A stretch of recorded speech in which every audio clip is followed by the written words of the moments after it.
Assalamualaikum warahmatullahi wabarakatuh. Perkenalkan, nama saya Nisbiani Nurul Mulo, peserta latihan dasar CPNS golongan 2 angkatan 2 kelompok 3 tahun 2023. Pada kesempatan ini, saya akan membagikan pengalaman belajar saya selama pembelajaran distance learning hari kedua, agenda ketiga. Teknis pembelajaran agenda 3 masih menggunakan metode yang sama seperti agenda 1 dan 2, yaitu dengan menggunakan metode sinkronous dan asinkronous.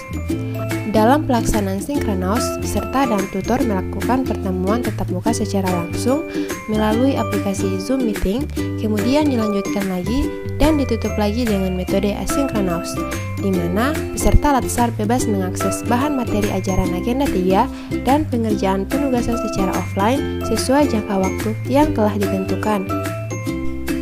Materi agenda 3 membahas tentang Smart ASN.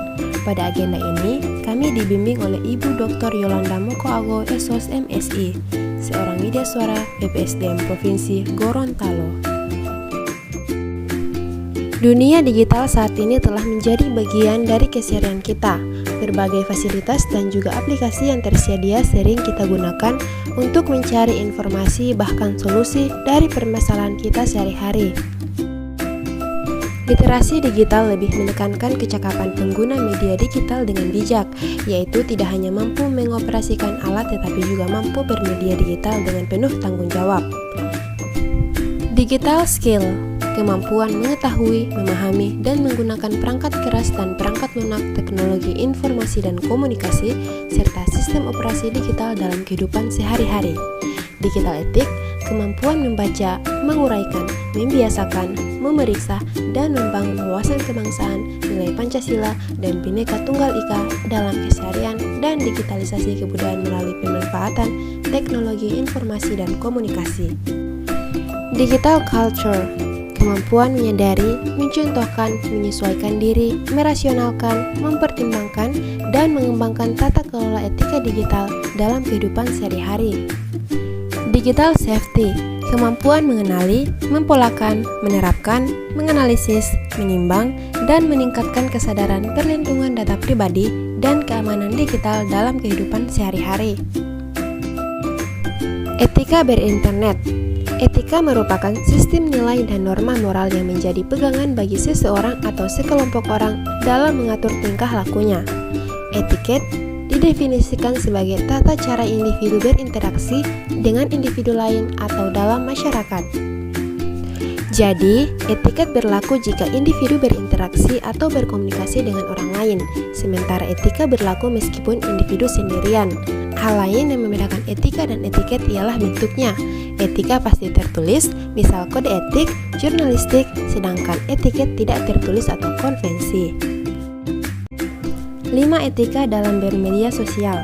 Pertama, memilah dan memilih informasi atau pesan yang diterima atau yang ingin disampaikan. Kedua, kritis dan berpikir. Ketiga, apresiasi sebuah karya dengan cara mencantumkan sumbernya. Keempat, perhatikan gaya bahasa yang dipakai. Dan yang kelima, memperjelas nama dan juga gambar pada akun media sosial kita agar tidak disalahgunakan oleh pihak-pihak yang tidak bertanggung jawab.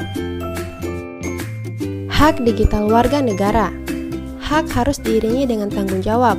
Tanggung jawab digital meliputi menjaga hak-hak atau reputasi orang lain, menjaga keamanan nasional, ketertiban masyarakat, kesehatan, atau moral publik. Selama proses pembelajaran distance learning agenda ketiga terhadap materi Smart ASN adalah pengalaman yang sangat positif. Ibu Yola sebagai tutor kami lebih memperhatikan keterlibatan kami di dalam proses pembelajaran. Beliau memberikan kesempatan kepada saya dan rekan-rekan sekelas untuk berdiskusi, bertanya, dan memberikan pendapat kami tentang topik yang sedang dibahas. Saya merasa hal ini sangat membantu dalam memperkuat pemahaman saya tentang Smart ASN.